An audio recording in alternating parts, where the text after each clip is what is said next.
This is KM from Impact Wrestling, and you are listening to Interactive Wrestling Radio.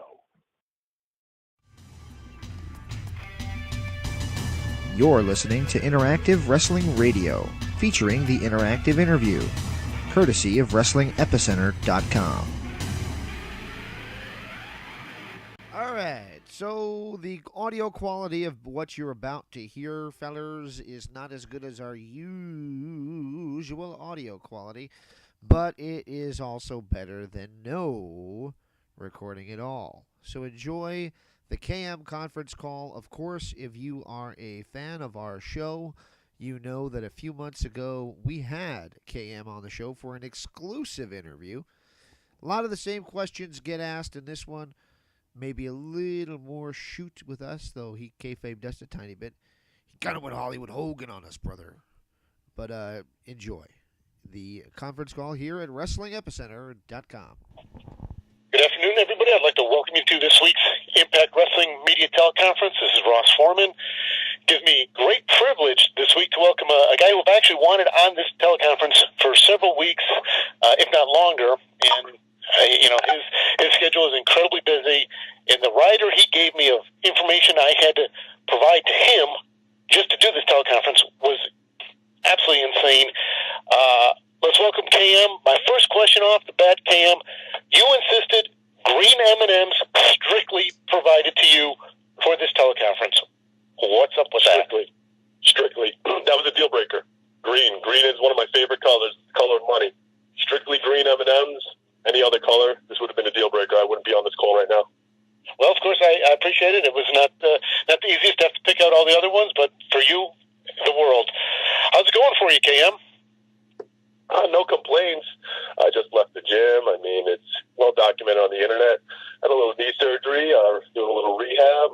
Be good to go before I know it. So just, keep on trucking. I'm like Superman. No one could break me, not even surgery. What's a typical workout for you these days?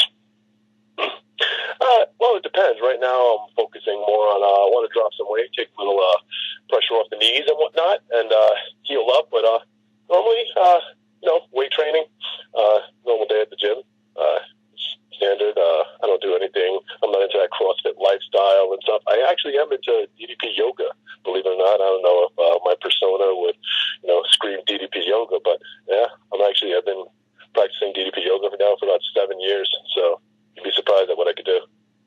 Bro, let me tell you, that stuff's the best. It's my buddy right there. Be careful what you say. He's my buddy too, So let me ask you, Cam, lots going on with you in Impact these days. Talk to us about what you got going. Well, present day, if you guys have been following the show and whatnot, you'll see that I'm a diehard mixed martial arts fan, and if I could go in a time machine, I go back in time and I would train for both professional wrestling and mixed martial arts. I follow it up and down, in and out, and what you see is real life.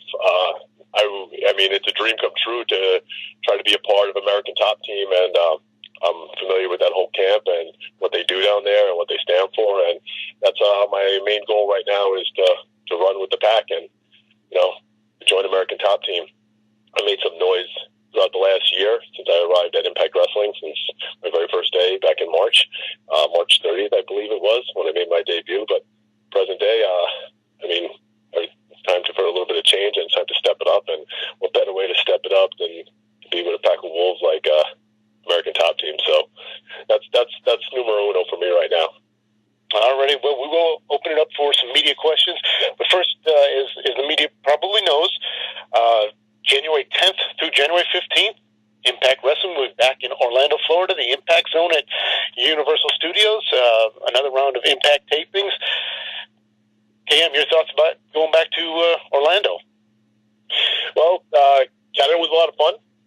Believe it or not, in my almost 18 years, March will make 18 years since my first professional wrestling match, I've never actually wrestled in Canada. I've actually never been to Canada, which is kind of funny considering New York is only a 7-hour drive away from Toronto. I've never actually been to Canada, so that was actually fun to go and piss off a bunch of Canadians, and that was a treat for me. Orlando's home. Orlando's home to Impact Wrestling. I love nothing more than going there and seeing all the signs and just really getting under everyone's skin over there. I love the fact how much they hate me over there, and it brings the biggest smile to my face. And it's the best post-Christmas present I could ask for, to ruin people's lives. All righty. Well, one final question from me before we move on to the media questions.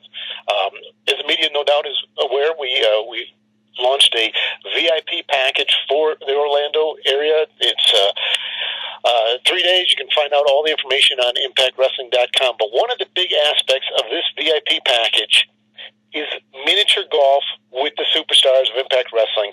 Now, I don't know if a lot of people know this, but I've heard that KM is actually an award-winning miniature golfer. Can you confirm and can you tell us anything about that? Oh, absolutely. I just, before I worked out at the gym, I just did a couple of rounds of miniature golf and stuff like that. I love going in there, just destroying everybody and making them cry and stuff like that. I look forward to doing that with the Impact fans and stuff. They're all excited. They buy the VIP package. They're like, I get to play miniature golf with the superstars, and then they go against me. And most people will probably, let the little kiddies win, bring a smile to their face. I actually take joy in destroying them so badly they get really upset about it. And then, kind of like the Grinch that stole miniature golf from them. But I'm looking very forward to this little miniature golf post, whatever, you know what I mean. VIP package. VIP package. I can't say I'm surprised to hear that you want to beat a little kid in miniature golf, but that's how it goes. Everybody. Everybody. There's no kids, seniors, everything in between. Yeah, I don't discriminate against age when it comes to miniature golf. I take it very seriously. All righty. Well, that said, we will open up to the media for some questions for KM. As usual, I ask that simply you identify yourself and your media outlet, and we will get everybody some questions for KM. Q&A session has started. To ask your question, please press *6.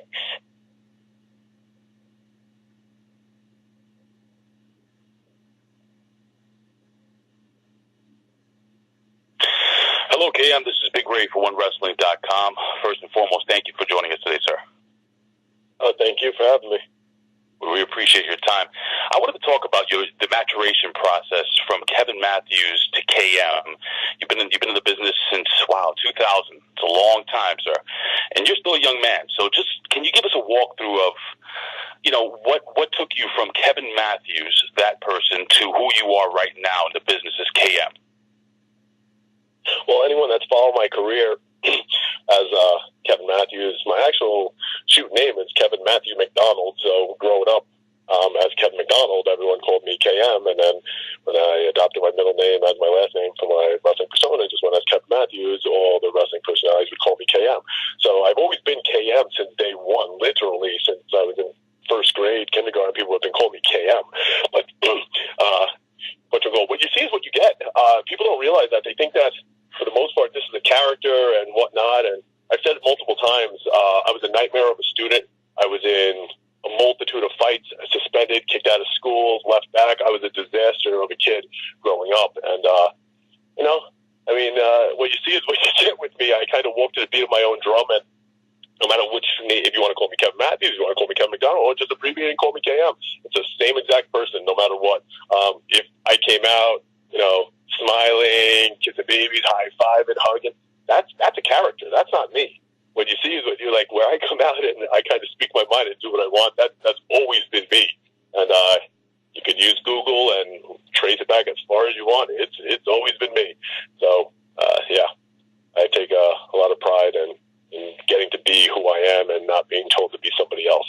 So, and I'm sure you block a lot of shots in basketball, right? When you're going up against 6-year-olds, I love that. Yeah, absolutely. And actually, that was my sport of choice. I started training in 1999 for professional wrestling, but before that, I always was on out-of-school leagues, basketball leagues and stuff. That was my passion, along with professional wrestling. Growing up, I was a big Reggie Miller fan. Which, if you actually think about it, I'm a Brooklyn, New Yorker, and if you follow basketball, Reggie Miller was the Nick Killer. And so I guess I always had that kind of, heel persona to me where, in New York, this guy's getting booed out of the building and the guy was like, wow, that guy's so awesome. So, yeah.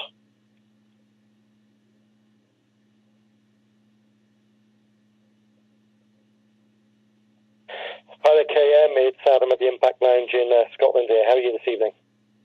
I'm fantastic. How are you? Brilliant. Really good, thanks. I just really wanted to follow on from the last question, if I can, and just the creative progress of your character. Obviously, now it's all about showing off what you can do to America's top team, but where did that idea come from? Was that something that you came up with, or was that something to do with the new creative team gave you that ball to run with? It's creative proposed it, and I jumped at it because literally it stems off of my legit real love. I mean, you could ask me 1,000,001 MMA questions right now, and I could talk to you for 50 hours about MMA, and I have a lot of knowledge about it and stuff like that. I follow it in and out, and I have for about 12, 13 years. So they know I'm a diehard MMA guy, and so they're like, well, let's go real life stuff. KM in the real world would love to be a part of American Top Team. Let's just roll the cameras and see where that goes. And it's based off of a bit of a real life situation. I mean, I'm a huge MMA fan. I'm a big fan of a lot of guys at American Top Team, and even when I go down to Fort Lauderdale and stuff, I plan on. They keep inviting me over. I plan on going down to Coconut Creek, Florida, which is right next door, and checking out the school and stuff like that, and hanging out with the guys, and so they know the real life KM, so they just took a real life storyline and put it on TV. Thanks a lot. Welcome. Ryan Ryder from Main Event Radio. KM, you claim that pound for pound that you're the strongest wrestler on the Impact roster. How can that be proven? How can it not be proven? Well, where's the claim come from? Oh, I mean, can you dispute it? Can you say that that's not truthful? I mean, do we do any kind of test to prove that I'm not? I mean, I'm stating that I am until somebody comes along and proves me otherwise. I think, no one else has claimed anything differently. So I would say, until proven otherwise, that my claim stands. At least with me, it does. Can we see a competition on a future episode of Impact? If I'm feeling up to it. I don't lie. So anything I kind of say is truthful and gospel. And so I think, I don't know. I don't really have anything to prove to anybody. So I think, just believe what I say and don't question it. Thank you. Sure sounds like Ryan's calling you a liar. Yeah, unbelievable, right? So I don't know if I am. I want to see proof of it. Nah, don't worry. Just trust me. I don't lie. We did the competition, but it just wasn't filmed, and it's pretty wild, yeah. So I beat out EC3. So why don't you do another competition and film it this time? Nah, no. We don't want to waste any more of the footage. They need it for TV and stuff like that, so we're good. Footage costs money, So I guess the claim stands, pound for pound, the strongest wrestler on the Impact roster, and it goes until it can be proven otherwise. Yeah. I mean, Ross was there. He saw it. I mean, it happened. Just trust me, it happened.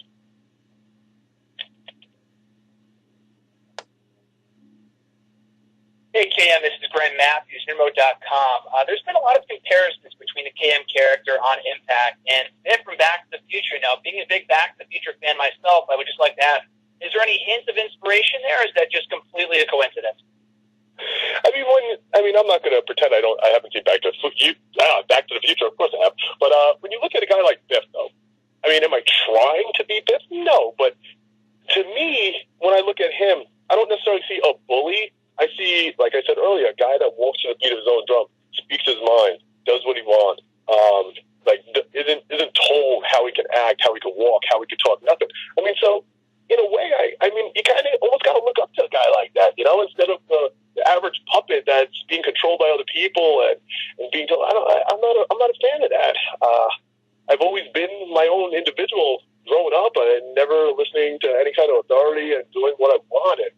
If people want to make the comparison, hey, go ahead. I think Biff's a pretty cool dude, if you ask me. We both wear leather jackets. We're both pretty stylish.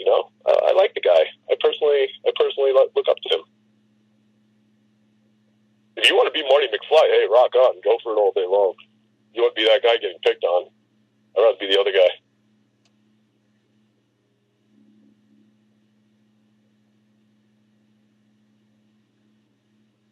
Hi, KM. It's Adam from the Impact Lounge again. I just obviously been around the business since 2001, as you said, but obviously with your 99 is it? Sorry. Obviously, your big break now on national TV on Impact. When we look back over the years of where stars have been created, do you think you will be seen as the next kind of Impact homegrown talent? Considering I haven't had any real substantial television exposure prior to this, I mean, I've been all over the place. I worked for pretty much every major company stateside. But this is my first, I guess if you want to say first national television exposure or break or whatever you want to call it. I mean, yeah, I'm not looking at it like, hey, Impact's going to make me a star. I'm kind of looking at it like, hey, I'm going to take Impact to the next level, you know? Like, not I'm relying on them. I'm kind of thinking more along the lines of they're relying on me.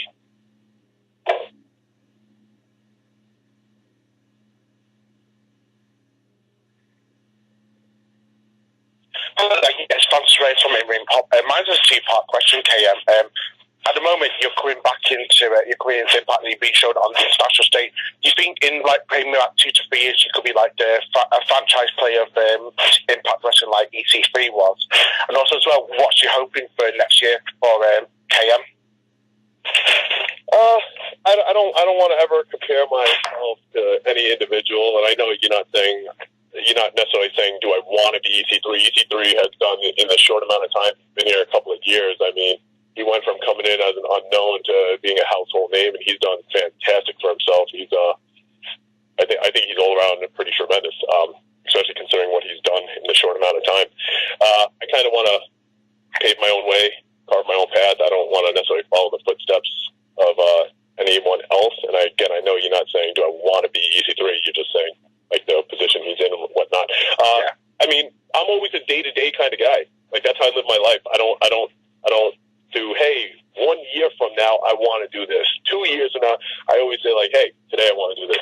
The next day, hey, today I want to do this. Like, that's how I always live my life. So even when I'm at the tapings, it's day by day with me.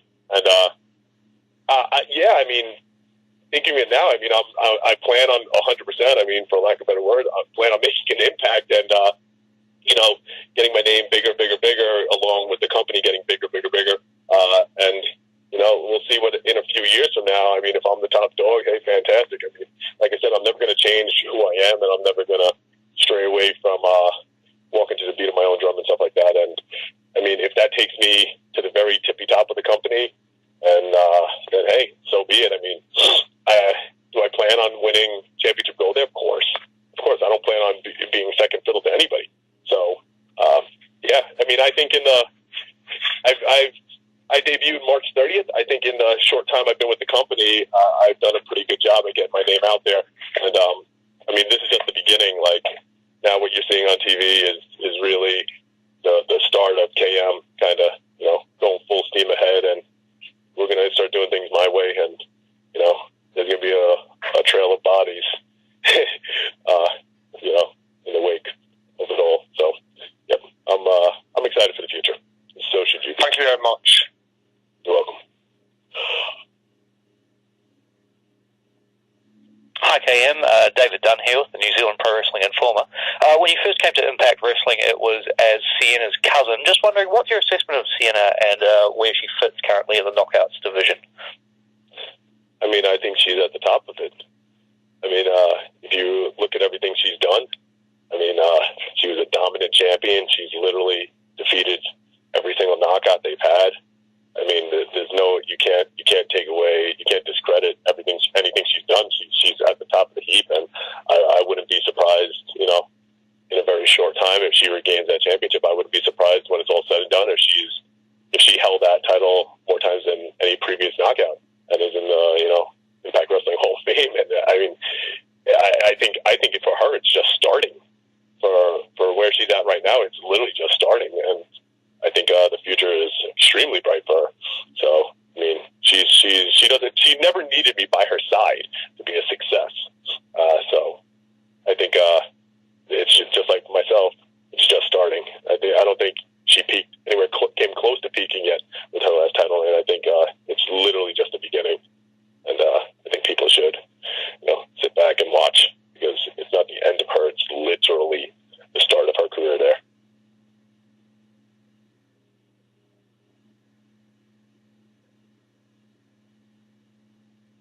KM. I was looking back over your resume on the net, and I noticed that you were trained by Johnny Rods and Bill DeMott. Obviously, a lot's been said about Bill DeMott over the last few years. Have you got any experiences that you'd like to share, whether it be positive or negative? I don't have any positive experience with Bill DeMott. Every experience I have with him is 100% negative. And to set the record straight, it says I was trained by Johnny Rods. That's inaccurate. Right. Whatchamacallit? It's I went to his school in 1999. I was there for a year, and that entire year, he never came to the ring one time. And then I left the school. I never learned one thing from Johnny Rods. He never taught me one thing.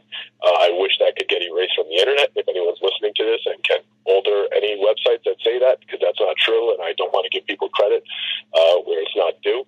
But yeah, and Bill DeMott, when I was with WWE, I was with him in developmental, a place called Deep South Wrestling in Georgia, and I was very vocal about it. And there's not one positive. It's well documented over the internet. I was the one who spearheaded that. There's not one positive thing I could say about it. To me, it's so long and water under the bridge now. But yeah, my experiences were not good. And yeah, and everything that's been said on the internet from all the talents I spoke at is 100% true. So, I mean, everything's the way it should be right now. Well, from a positive point of view, who has been the biggest influence on your career, would you say? I mean, as far as wrestling career, I mean, it's a lot of people that I met over the years. I mean, I don't necessarily have that one person, that one mentor, really.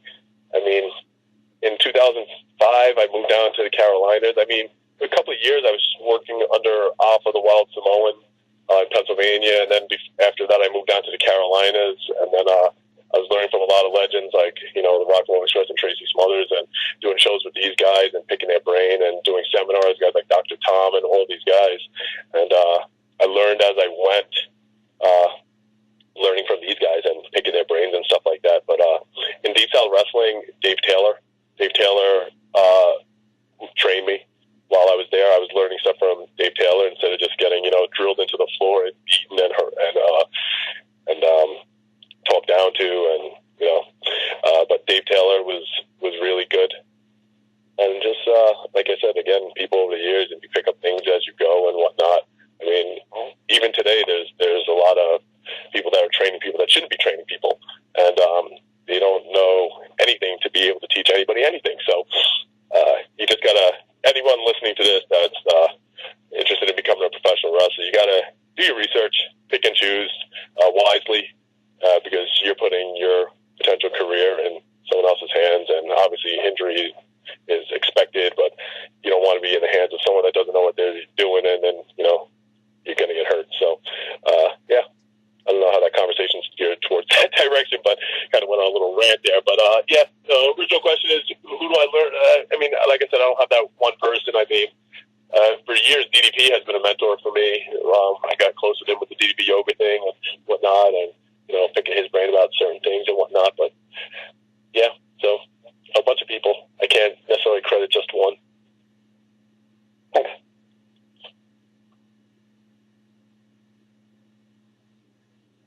Hello again, it's Franz Reyes from Imri. My question is, who's your dream opponents you want to wrestle in 2018? Wait, say that one more time. Who's your dream opponent that you would like to wrestle in 2018? Is it in Impact Wrestling, or is it just anywhere? Both. In Impact Wrestling,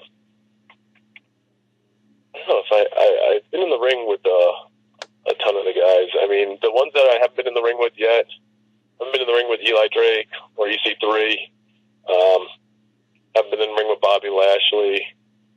I mean, so those guys. I always wanted to wrestle Grado, too. I thought that would be funny. Even though I did a 6-man tag with him, but I always wanted a singles match with Grado. I think that would be a fun match. And, I mean, around the world, DJ Z, too. I would like to wrestle DJ Z. I think we could have fun in there. Outside of the company, I mean, I've already had a match with one of a good friend of mine with Kenny Omega. I mean, just I mean, I think I said in 2007 this guy was the best wrestler in the world, and everyone said, like, who's that guy, and then fast forward 10 years later, everyone's like, he's the best wrestler in the world. So, yeah, I'm not Nostradamus or nothing like that, but, yeah, I call that one. So, guys like him, there's so many good ones out there, man. It really is. So, it's hard to say. I mean, as far as, I don't know, I kind of, at one point or another, been in the ring with anybody I've ever wanted to really wrestle, so there's not that one person left that, I mean, I wish I could have a match with DDP. Just, I think that would be fun, but that's never going to happen. Other than that, yeah. Okay, thank you very much. KM, how would you do in a match against DDP? Oh, I thought you were talking about Robbie E for a second. That was like, really? I guess he'll do okay. I don't know. I mean, I thought he was fantastic when he was active and stuff like that. I think that would be super fun. I did one show a couple of years ago in 2012. 5 years ago already, almost 6. Geez. Yeah, he did a little in-ring stag over here at Russell Pro, and he hit me with the diamond cutter and stuff like that. But other than that, I mean, just because of my friendship with him, I thought that would be cool. I would match with him, but ain't gonna happen. It's cool. No worries. But again, I don't have that one guy that I'm like, oh man, my dream is to wrestle this one person, like, other than fantasy stuff like Bret Hart and, you know what I mean, the people that you grew up watching.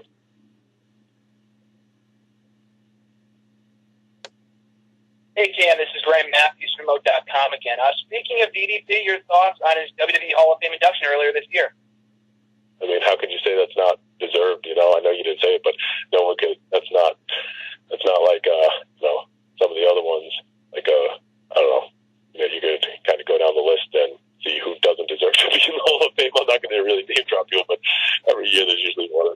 But he deserves it, man, and he earned it. He deserves it, and yeah, and even like he's so successful to life outside of professional wrestling, and so instrumental in a lot of people's lives and changing people's lives and saving people's lives. So, I mean, just, I don't know, just if you want to take his wrestling history and everything he's done and use that to put him in the Hall of Fame, with the fact that he's literally saving wrestlers' lives on a daily basis, and use that to put him in the Hall of Fame, or put them both together and put him in the Hall of Fame, he deserves it 10 times over. So I was very, very, very happy. I was actually down in Orlando when he got inducted, and I unfortunately didn't make it. I wanted to see it, but I already, my itinerary and stuff like that already had me coming back before I even knew he was announced. I was like, no. So, I mean, timing kind of sucked on that one, because had I known, I would have happily tried to make arrangements to watch it live and get inducted.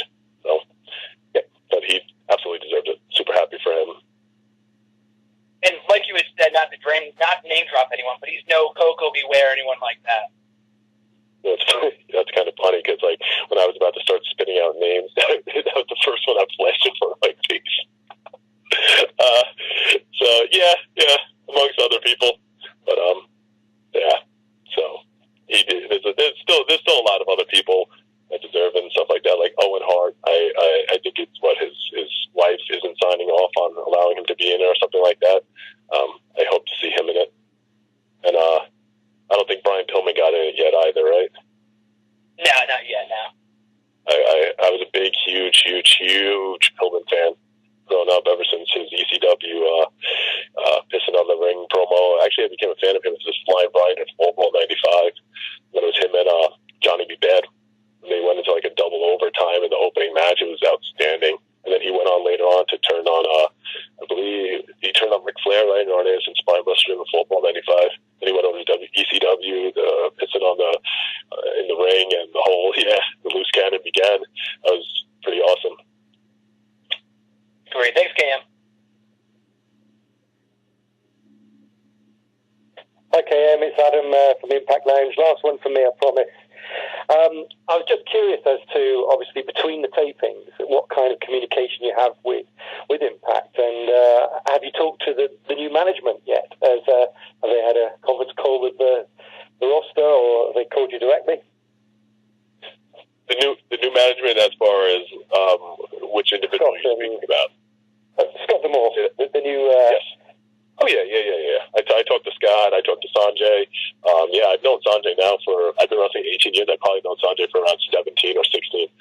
Sanjay Dutt was, I mean, whenever he did shows up here, he was crashing at my house in 2001, when we were just on the Independence and stuff like that. So I've known Sanjay, I've been good friends with him forever.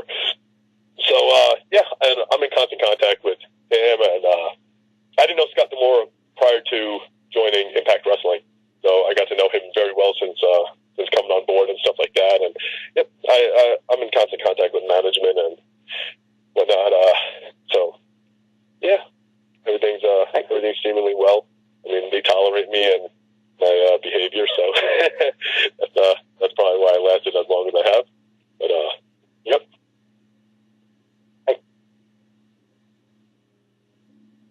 Hey, this is Ritu from Sportskida in India. My question is, what were your memories of working in India? Did you enjoy the experience? And you also had a lengthy program with Mahabali Shera. So what's your opinion of him as a professional wrestler? Thank you. Well, going over to India for Impact Wrestling, that was actually my second time there. 3 years prior to that, I went over there with Sanjay Dutt, Colt Cabana, and Trent Beretta. There was the four of us, and we literally did 5 shows in 5 days, just the four of us. We all wrestled each other and did tag matches, and it was a 4-man roster. And it was in Assam, India. We were over in Guwahati. So that's actually my second experience going over to India. And, I mean, I have no complaints. Everyone's so nice. I mean, yeah, no complaints going over there. I'd happily do it again. And it's always an experience, especially considering it's the first time I went was over in Assam. This time was in Mumbai. And, I mean, getting to travel and see different places and countries and whatnot is always cool. As far as Mahabali Shera, I like Shera. I like him. Even though I slapped him up a couple of times on TV. Shera's a good guy. So I have nothing but good things to say about Shera. So, and I mean, the position they put me in, can I really complain? They put me. That's a great place to be in. They want you to wrestle Shera over in India. So that's it's pretty cool. Like wrestling Grado in Scotland. It's no complaints there. So all positive things to say. So, but I'm saying positive things now.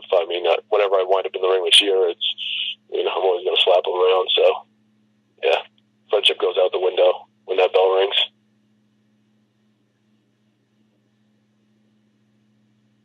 Hey KM, David Dunn with the New Zealand Pro Wrestling Informer again.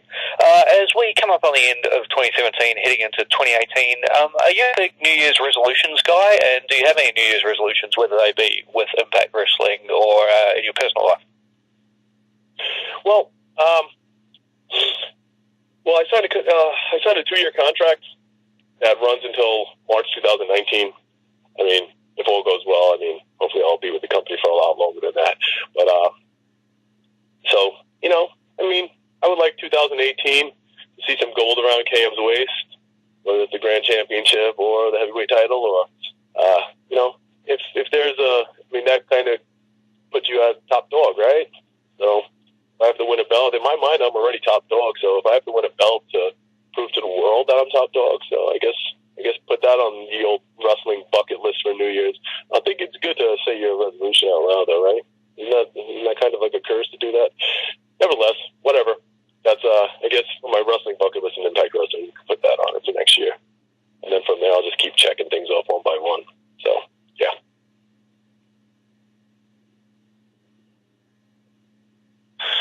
Hey, KM, it's Big Ray for OneWrestling.com. The last question is a perfect segue to this question, speaking about gold around your waist. Now, there's a wrestler within Impact Wrestling by the name of Congo Kong that you've been linked to, and we haven't seen him for the last couple of weeks. But let's talk a little bit about Congo Kong, your relationship with him. And, were there any thoughts, or are there any thoughts of possibly teaming you two up to be a monster tag team? Who would beat you guys? Well, we did team. We had several tag matches together. But at this stage, Congo, he's kind of a little bit of an oddball out. He doesn't really play well with others. Neither do I, but he's kind of a little bit different. He's better left alone, so to speak, Like I'm on one side of the building, he's kind of in the other dark corner by himself, and someone that I really, play text tag with, so to speak, and say, hey, buddy, what's going on? You get response with, like, symbols and whatnot. It's like, okay, this is going nowhere quick. So it's kind of let that monster kind of do his own deal, and he's kind of, like I said, better left alone. And at this stage, I did the tag deal with him, and I think it's time for me to go solo. And I kind of like the whole running with the American Top Team as my team, and that's kind of where I'm at right now. I'm looking more forward to that. So the Grand Championship, it kind of has like an MMA style to it. And since you're a big MMA fan, I mean, I definitely could see that strap around your waist. I mean, who's your next target then? If that's the belt I choose to go after, whoever is currently holding it, or at the time I choose to go after them for it. So we'll see. But you're right, yeah, it does have an MMA theme to it and stuff like that. And me being a huge MMA fan, I would almost play a game with myself where I wouldn't want to win the scorecards. I would want to finish people within those 3 rounds. That's what I would do. I would aim to finish every single person within those 3 rounds. I don't believe in this split decision or unanimous decision nonsense. I want to finish every single person within 3 rounds if I have that belt. It's been a real pleasure, Kevin. Thank you so much, sir. Thank you. Hey man, Richie from Sotkira again. My question is, so how does it feel to just enter a gym and beat people up?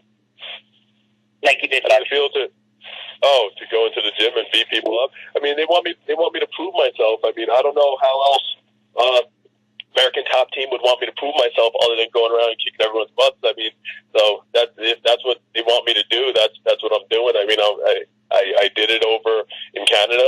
I mean, if they just want me to keep going up to people and showing, I mean, in Canada I took out 3 people, I mean, in one shot. I mean, over here I took out 6. I mean, do you want me to take out 12? I mean, do you want me to take out 24? I mean, you name it, I'll keep doing it until, they say, whoa, this guy is legit. Let's give him a shot, So it is what it is. If you want me to walk into a McDonald's and beat up everybody in there, let's do it. I'll do what it takes. So it felt great. It was easy. Hey, Cam, follow up to that statement you just made. One of the things you insisted we put in the advisory was that you have a top 5 list of wrestlers you would like to smack around just because. Yeah. I mean, for starters, 4 of them are title holders in Impact Wrestling. I want to slap up every single champion because, like I said before, those guys are at the top of the heap. Like, if people look at champions, number 1, they're the number 1 guys, the number 1 tag team, the number 1 singles guy, the world champion. Like, whoever has whatever belts, if I slap up all of them, right? Does that make me the top dog? I mean, whoever I have to slap up to become that guy in everyone's eyes. I mean, I'm already that guy in my own eyes. So, I mean, perception is reality, right? So if whether I have belts or not, if I go around and just take out everybody, every champion there, every top dog there, then that doesn't that make me that guy? Doesn't that make me? I got a lot to prove. I'm still new. I mean, I've been in the game a long time, but I'm still fresh and brand new as far as Impact goes, and the fans who have been watching since 2002, right? So I have a lot to prove. I have to play catch up to a lot of guys in their eyes, and I mean, so yeah, that's I don't even know if it's a top 5. I would almost say, however many people are on the roster, put them on that list. I mean, or just take the top 5 guys in the company and put them on that list, and one by one, and then I'll prove myself. We'll see. Hey, Cam, again, this is Graham Matthews, remote.com. You before mentioned your New Year's Eve plans and New Year's resolutions and stuff like that. Any Christmas plans, or is it just beating people up as usual? Come on. Christmas is a joyous holiday, man. You can't go around beating people up on Christmas. Come on, what kind of person do you think I am? That's just horrible. Why would you even suggest something like that? I don't know. We'll see. Maybe beat up Santa Claus a little bit, Go to the malls. Go to the mall Santas with all the little kids online and just beat the crap out of Santa Claus. That'll be good, right? That'll be some good footage, huh? Want to see me make about 200 kids cry? Yeah, let's do it.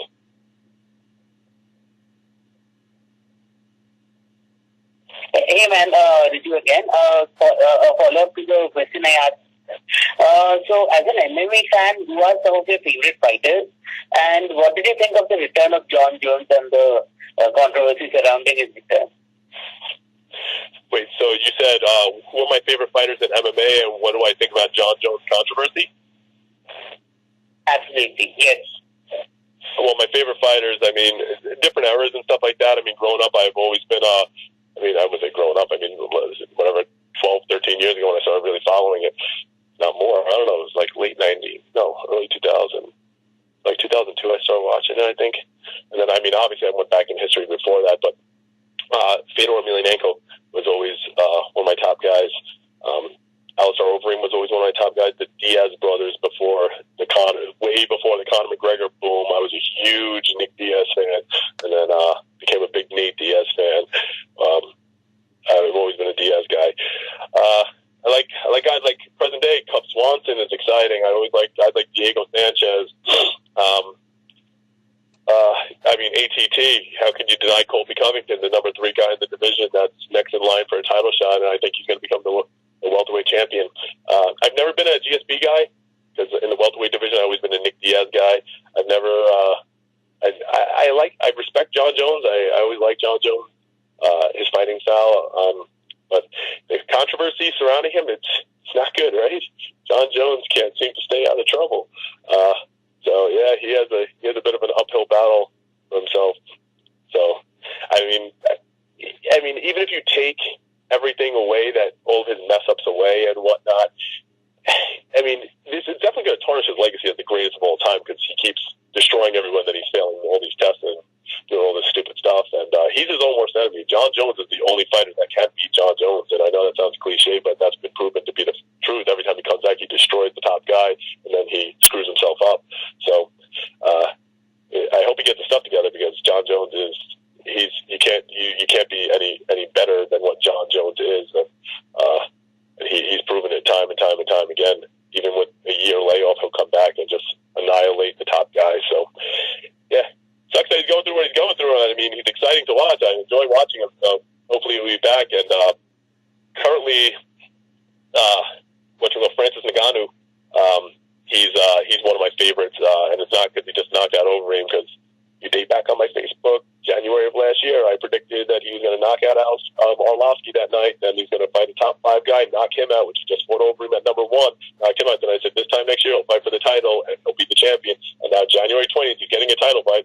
Again, I'm not saying that I'm Nostradamus here, but yeah, I kind of called that a year in advance, and exactly the trail that he would take to get a title shot, and when he would get a title shot, and when he would be champion. But if you watch it, pay attention to that guy. Nobody's going to beat that guy. That guy his nickname is the Predator. He is the Predator. He is literally going to lay a trail of bodies, and it's going to be something else. He's going to what Ronda Rousey did, killing everybody in the first round, the first minute. That's this guy, but it ain't arm bars. It's knocking people's head off like a video game. And the other one that I'm really fond of, Jan Jacek over in the strawweight division, the females. I think she's pretty badass, and I predict she's going to win her belt back next year. So, yeah, there's a lot of them. I mean, I could rattle off, each division who I like, but yeah, and obviously it's a rotating door, new guys come in and whatnot. But I've never been on the bandwagon of, it is your fault, you got me talking about MMA, of like the GSPs and the Anderson Silvas and all of these guys. Like, even when Anderson Silva, I was on the Chael Sonnen bandwagon before. I mean, he blew up, and then I was like, wow, I want him to beat Silva. I was never a bandwagon jumper with, I like this guy because, UFC is telling me to like this guy, or they're pushing him down my throat. I always kind of pick and choose my own guys, and yeah, MMA is a really fun world to follow. So, and it sucks to be a casual fan where they only watch it when McGregor fights or Rousey fights or Lesnar fights. To me, that kind of sucks, because if you follow it really deep, and you follow, I guess you want to call it the storylines or the trash talking back and forth on social media, and read the dirt sheets and read what's happening, you get so more excited for any fight. And you watch the countdown videos and stuff like that, where you're like, oh man, you're literally sitting on the edge of your seat, opposed to not knowing any backstory and just sitting there watching it as a fight. So, I mean, I love being a fan right now. Well, we have time for just a couple more questions for Cam.